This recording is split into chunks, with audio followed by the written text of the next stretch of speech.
morning, and thank you all for joining us. With me today, of course, is the ever-present Public Health and Environment Executive Director, Bob McDonald, who will provide an update on our current data and numbers. We also are proud to be joined by our Housing Stability Executive Director, Retta Fisher, who will be providing an update on our work to support our unhoused neighbors during the pandemic. And equally proud to have my good friend, clerk and recorder Paul Lopez and Nelson Caballeros, both COVID survivors who will be sharing their experiences with the virus and the importance of getting vaccinated. To begin with some good news, as of today, over 63% of Denver residents 16 and older have received at least one dose of vaccine, and 45% of residents 16 and older have received both doses. We're also seeing a continued decline in our case rates and in our positivity rate, which has remained below 5% since mid-April. I'm so proud of you, Denver. You're doing everything you need to do to put this pandemic behind us. You're wearing your mask, you're maintaining social distancing, and you are getting vaccinated. Thank you, thank you, thank you.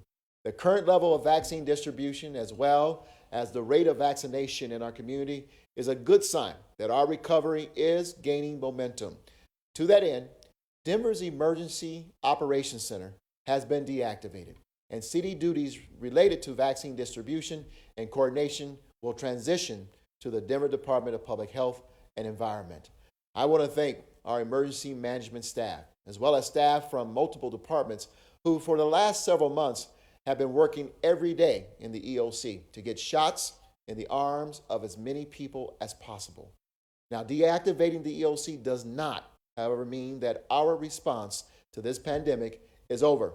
There's still a lot of work to be done and thousands more people to get vaccinated. We're winning both the game, but it's not over. It's not time to declare victory. Vaccine resistance and vaccine hesitancy, particularly in our communities of color and among young adults and older white males, is a troubling trend across the country. This includes people who've gotten their first dose, but for whatever reason are failing to get a second dose. Please don't delay getting your vaccine any longer. It's never been easier. Sites across the city are now offering walk-up, non-appointment needed vaccinations. This is your way. Now, let me say this very clearly. This is your way of telling your family, neighbors, and community that you care about doing your part to end the pandemic. And if you're getting one of the 2-dose vaccines, don't call it good and neglect to get your second dose. Maximum effectiveness of these vaccines and protection from this virus only come after you've gotten 2 doses of either the Pfizer or Moderna. Now, if you don't get your second dose, you're leaving the door open to COVID, not just to yourself, but again, to your family and to others in the city. Now, as I pointed out earlier, 63% of the residents 16 and older have received at least one dose. That's only about half of our total population here in Denver. So I'm going to issue a challenge to Denver residents so we can do our part to meet the new goal set by President Biden of getting 70% of American adults vaccinated with at least one dose by July 4th. Let's show this country, our country, how it's done by getting 60% of all Denver residents vaccinated with at least one dose by June 1st, and of course, meeting the 70% goal by July 1st. If the FDA authorizes the Pfizer vaccine for 12 to 15-year-olds next week, that will definitely help us hit those targets. So join with me. Accept this challenge. Everyone who gets their vaccine is one step closer. We all get one step closer to having more folks being able to sit in a restaurant or go to the gym or attend gatherings with family and friends. Our economic recovery, first and foremost, depends on our public health recovery, and that's achieved through more people getting vaccinated. More people getting vaccinated means more of our local businesses can reopen further, and that means they can start getting more people back to work. We're getting closer and closer to the end, and until then, please mask up, social distance, Get your vaccine as soon as possible if you haven't, and stay safe. With that, of course, I'm going to turn it over to Bob McDonald. Bob will outline changes we're making to our face covering public health order. We will be aligning pretty closely to the state's new mask order that took effect earlier this week. Bob?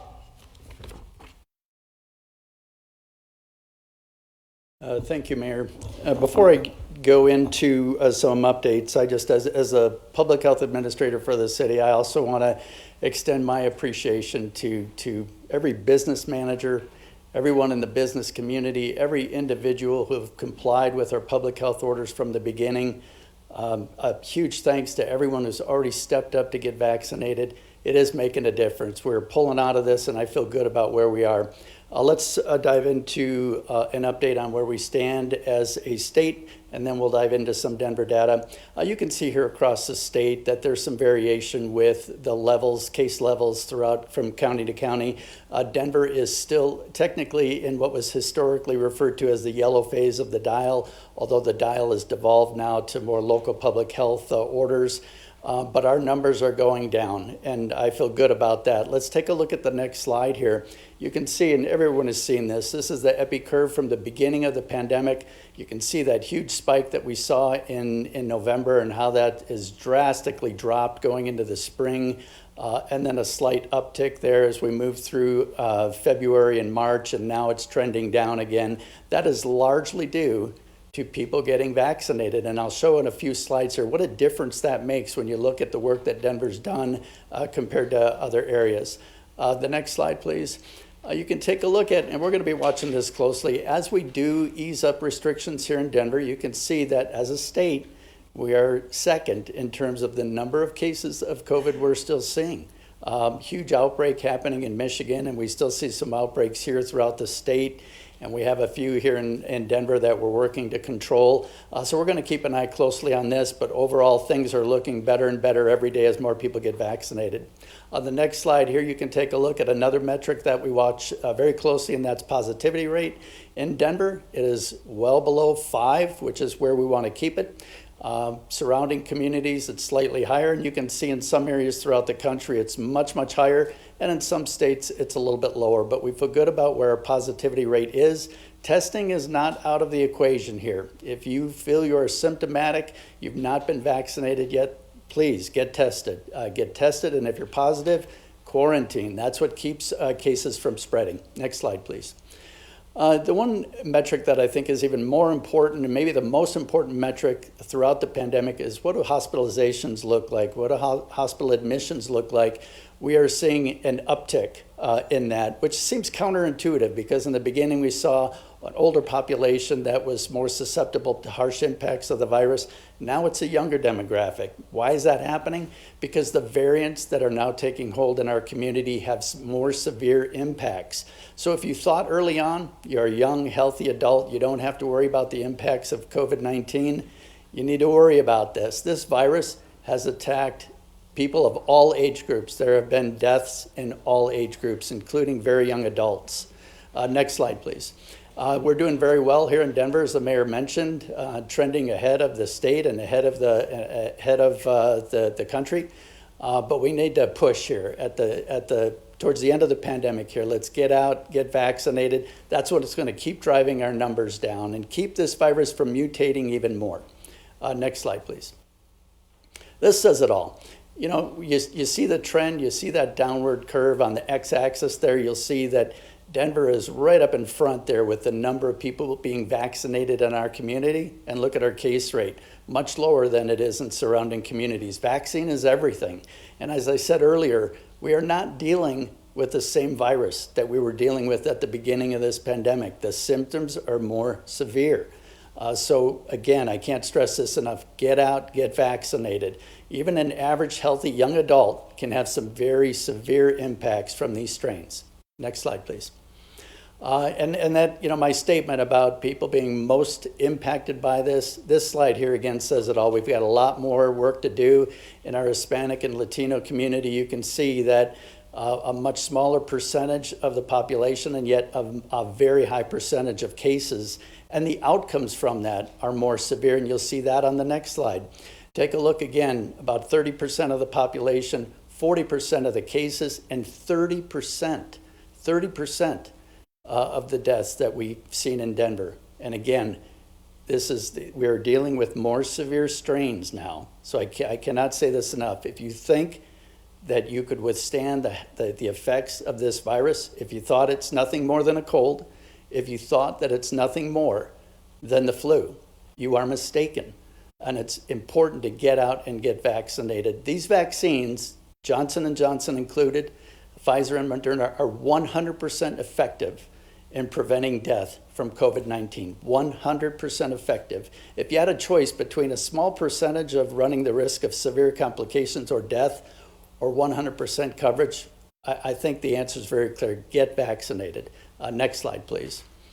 We have some face covering orders that we'll be revising here, giving case numbers. Again, we are pulling out of the pandemic. We will largely align with the state's face covering order at this point. Again, it's no longer required in an outdoor setting. If you're going to a large events and outdoor settings, we still would encourage you to wear it. It's just added precaution, but it's no longer mandatory. The state's public health order with respect to face coverings now allows for people to lift it in certain settings. If in that setting, a responsible party can demonstrate that 80% of the people in that setting have been vaccinated, it's 85% with restaurant settings. So if 85% of employees in a restaurant setting can demonstrate that they've been vaccinated, then those face coverings can come off. I would encourage managers of those venues to ask employees. It's not required. They can offer that information. They're not required to. But if you can demonstrate that and they can confirm it, then again, face coverings can come off. We will align with that here in Denver with a few exceptions where we know it's really going to be impossible to demonstrate that 80% of people in various settings are vaccinated, where the population in that setting is very transient, people come in and go in grocery stores, large retail outlets. It's just not time yet for that allowance. So we'll keep face coverings in place for a little while longer, even in those settings. Next slide, please. Okay, thank you. With that, I would like to turn it over to Denver's clerk and recorder, Paul Lopez, who has some thoughts he'd like to share. So, thank you.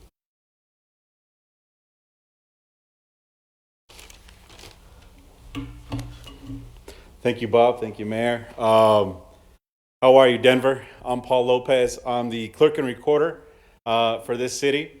I believe I had COVID, and it was the beginning of the year when we had our first primary election, which, by the way, you should register to vote, denvervotes.org. Make sure you do that. It's never too early. I happen to be one of the lucky ones to get through it. But I can tell you that as a father, my life flashed before my eyes. My duty, my responsibility as a father to my young daughter is to be alive so that I can take care of her. To be alive so she has somebody there to walk her across the stage when she graduates, or when she continues from middle school in about a month. I'm asking you to do the same thing. Think about that vaccination, not just for yourself, but for your community, for your family, the people who care about you, the people who depend on you, your community, our city. We're doing well, as people are saying, and you're seeing the data, but we're not going to do well if we give up now. Yes, we can deal with a little bit of a headache. We can deal with the aches and pains and the sore arm. We're tough. They built us tough. We can do that. We're from Colorado. We have thin air. What I'm asking you is to take that vaccine, because there are a lot of folks that may not make it. And you never know when one of those folks are one of your family members, one of our family members, one of us. I just remember some words that my daughter shared with me. And I told her I got my vaccines, had my sore arm, had my headache. And she said, "Daddy, I don't want to get sick." That's why you need to take this vaccine. Because I know there's also daddies out there that shouldn't be getting sick, and mommies. So please share that responsibility with each other. Keep each other in check. Make sure that we're getting that vaccine so we can start again. Voy a decir algo en español también. para que los están poniendo atención en español. Es nuestro papel, o como hombres aquí en nuestra comunidad latina, como mujeres fuertes aquí en nuestra comunidad latina, tomar la vacuna, vacúnase. Es importante. Es importante para nosotros, para nuestra familia, para nuestros hijos y para las personas que nosotros, que nosotros también tenemos mucho respeto y amor por nuestra familia, nuestra comunidad. Sí va a doler, vas a tener un dolor de cabeza, va a doler su brazo, pero no es como la muerte. No es el dolor de la muerte. Y es súper importante que nosotros todos vayamos a agarrar estas vacunas. Gracias a ustedes, Denver. Thank you. And I'm turning it over to my brother over here, Nelson. Nelson's looking sharp. Yeah. Hi, my name is Nelson Caballeros. I just want to share my experience with COVID. On Friday, January 15th, I got COVID. I lost my taste, I lost my smell, and because of that, I couldn't eat for 10 days. I tried, but my body just rejected everything. It was something weird. But since I didn't eat for 10 days, my body was getting weaker. And as I was getting weak, the virus was getting strong and was taking over. I couldn't fight it anymore. On that Sunday, paramedics came to my house to check on me because I called them. And they took my vitals and they told me, what do you expect from us? Because your vitals are good, the hospital is not going to take you. So I thought everything was normal, no? Between that Sunday and Tuesday, my body was giving up more and more and more and more. I stay home, still no food. On that day, I received a call from Denver Health. There's a program that checks on you once you test positive. The nurse that called me, I couldn't talk to her, so she told me that there was another nurse named Flor who was going to call me back in 5 minutes. 5 minutes later, Flor called me, and as we're trying to have a conversation, she couldn't understand what I was saying, and she said, Nelson, I'm going to go to your house. I remember that Tuesday was a very snowy day, and 30 minutes later, she was in my house. She took my vitals, and she sent me to the hospital. She didn't doubt about it. If I don't receive that call on that Tuesday, if Flor doesn't step up and go to my house and sends me to the hospital, I wouldn't be here. COVID is something, like everybody's saying, is different. It's not just a flu. I thank God for that program that checks on every single person that tests positive. The nurses that are doing their job right, by making those phone calls, by going the extra mile. I decided today to share my personal experience to encourage people to get vaccinated and follow all the instructions that the health department is giving us. This is not a joke. COVID-19 changed my life. I can tell you my life is before COVID and after COVID. I can sleep good. I have no energy. I can be doing something normal and then suddenly it's like your phone just lost the whole power. That's how I feel, and it's time to go to bed. There is no other way. I have headaches that I didn't experience before. I used to hike. I used to walk a lot, do a lot of exercise. I can't anymore, but I'm sure one day. And one day, because there is hope with those vaccines. Once you vaccinate yourself, you're giving yourself a chance to survive, a chance to live. Like my fellow friends over here said, do it for your family. Do it for you. I did it for myself. I did it for my 4.5-year-old granddaughter. I want to make sure grandpa is there for her and can show her all the beautiful places in Colorado. And I want to thank God for this opportunity to be here. I don't know what his plan is, but I'm sure it's a good one. And I encourage everybody to to do it, please do it for you, for your family, for your friends, for your neighbors, for the people at church. That way we can go back to normal. Thank you.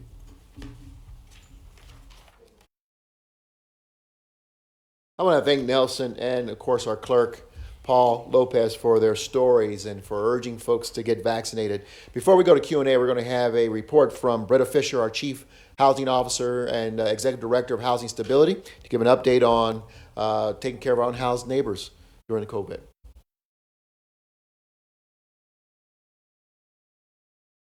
Thank you, Mayor, and good morning. Housing stability is a key focus for the City and County of Denver. This was true prior to the pandemic's onset, and COVID-19 has only exacerbated community needs. It's been leaving thousands with reduced income and at higher risk for homelessness and housing instability. The Department of Housing Stability, or HOST, has worked tirelessly throughout the pandemic alongside our partners to keep people in their homes, to provide temporary shelter, and to resolve homelessness for individuals and families. As we passed the one-year milestone of COVID-19 in our community, we took a step back and assessed our housing and homelessness outcomes, which are published in a summary report available on the city website. The numbers speak volumes. Our city shelter network now accommodates upwards of 2,200 people nightly. That is a 60% increase over the pre-pandemic demand that we had. We are serving nearly 1,000 more people in our shelters each night. All told, more than 12,500 unique households have been served through shelter and services. Our host partners helped more than 1,000 households regain and maintain permanent housing upon leaving shelter, outreach, or rehousing programs. And we provided rent and utility assistance to 2,500 households, a steep increase and a needed lifeline to keep folks in their homes. With many partners, we have risen to this occasion and have brought resources to bear. I want to publicly commend the shelter workers, the outreach workers who showed up every day of this pandemic, as well as the National Guard members who assisted us while we staffed up to meet this new level of facilities and demand. Our work is by no means done, and many more people are experiencing housing crisis. At the Department of Housing Stability, we will continue to work with a multitude of public and private partners to promote housing stability and to help ensure that episodes of homelessness are rare, brief, and one-time. Earlier this morning, alongside Congresswoman Diana DeGette and the Mayor of Denver, we were in Northeast Denver to announce a vision to purchase and convert a 95-room hotel into shelter, and then subsequently housing. We're very thankful to have Congresswoman DeGette's advocating for federal funds needed to make this possible. If this is approved, our plan is to offer shelter at the site for about 2 years with a conversion to supportive housing units. As a city, we are gaining momentum in better serving people who are facing a mental health crisis. And in the coming weeks, Denver Department of Public Health and Environment, led by Bob McDonald, will be opening a new 46-bed crisis stabilization center. This will provide 2 levels of care for people experiencing mental health crisis, including emergency services and short-term transitional housing. Many of the clients of the new Solution Center will be our unhoused neighbors. And our shelter network continues to evolve. Later this summer, Host will open Denver's newest shelter. We have been busy renovating 82,000 square feet at 4600 East 48th Avenue into a new shelter. And with our shelter partners, we're preparing for a 450-bed facility with social distancing requirements and with navigation to services to connect individuals with housing stability. I want to thank our many partners. I want to thank our city council and our mayor for being strong leaders to support our unhoused neighbors. And I want to thank you, our residents of Denver, who care about our unhoused neighbors and how we can help support them with housing stability. Thank you to the voters who passed 2B. our homelessness resolution fund, we are putting those dollars to work right now to provide this 24/7 shelter and make things like this new motel turn into the shelter and housing of the future. We will continue to support programs, policies, and investments to meet the needs of our community. Thank you very much. Thank you, Bretta, and to Bob as well, and to Nelson, and again, clerk and recorder for being here. We'll open it now for question and answer, and we'll have everyone available to answer questions. Alrighty, Katie from 9 News, do you have any questions? Yep, I do. Go ahead. Go ahead, Katie. Yeah, Mayor Hancock, to get to that 80 or 85% of people vaccinated inside, what's deemed an acceptable way of demonstrating you're vaccinated? Should businesses? What I want to make sure I understand your question. What's an acceptable way of what? Can you repeat your Sorry, question? I'm on a delay, so yeah. To get to that 80 or 85% vaccinated inside, what's deemed an acceptable way of demonstrating you're vaccinated? And should businesses take people's word for it, or must they see some kind of proof? Yeah, I'm going to ask Bob McDonald to share his thoughts. So in the state's face covering order, and in Denver's as well, there will be a requirement to show proof. Again, managers can ask if they want to pursue that allowance, that 80% allowance, so they can ask for vaccine documentation. If a person demonstrates that with their vaccination card, which everybody receives when they've been vaccinated, you can get that, or other forms of documentation that you've been vaccinated. You can provide that, and that would be acceptable. And again, if 80% of people in a work setting do that, then face coverings can be lifted. This morning, Katie, I was at the presser that Britta referred to with Congresswoman DeGette, and after we were finished, a couple of constituents came up and asked if I would take a picture with them. And as they approached me, they said, "We want you to know we've been vaccinated." And so every one of us carries these cards to demonstrate that we've been vaccinated. And we encourage people to do that. So when you walk in, if you happen to be asked, as we try to demonstrate 80%, this is a great way, as Bob alluded to demonstrate your vaccination. All right, Dave Sachs?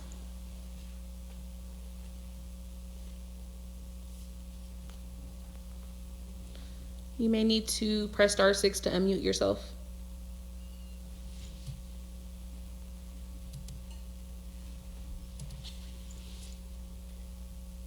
Anybody else on the line want to ask a question? Go for it. Thank you. You know what? That was my question, and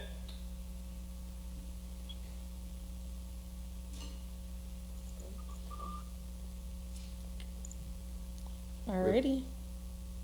Looks like he dropped off. Okay. Alrighty, anyone else on the line? Or Katie, did you have a follow-up? All set, thank you. Alrighty. All right. Thank you all very much. And let's, please, the message we want everyone to walk away with here is that we are almost there. And I want to remind everyone the goal that we laid out. Join us in helping to get 60% of all Denver residents vaccinated with 1 dose by June 1st and 70% by July 1st, beating the national goal by 3 days. And again, we're excited about the possibility that Pfizer will be able to offer vaccine to 12 and 15-year-olds or to 15-year-olds hopefully next week. That will help us meet the goal. But as we heard from Nelson and Clerk Lopez, we don't get this, we don't attain these goals if we don't get folks in these areas of our community who've been hesitant and concerned about taking the vaccine. It's safe, it's free, and right now you don't even need an appointment. You can walk up and get the vaccination. So please do yourselves, do your family, and do your community a favor by getting vaccinated. Thank you all for joining us.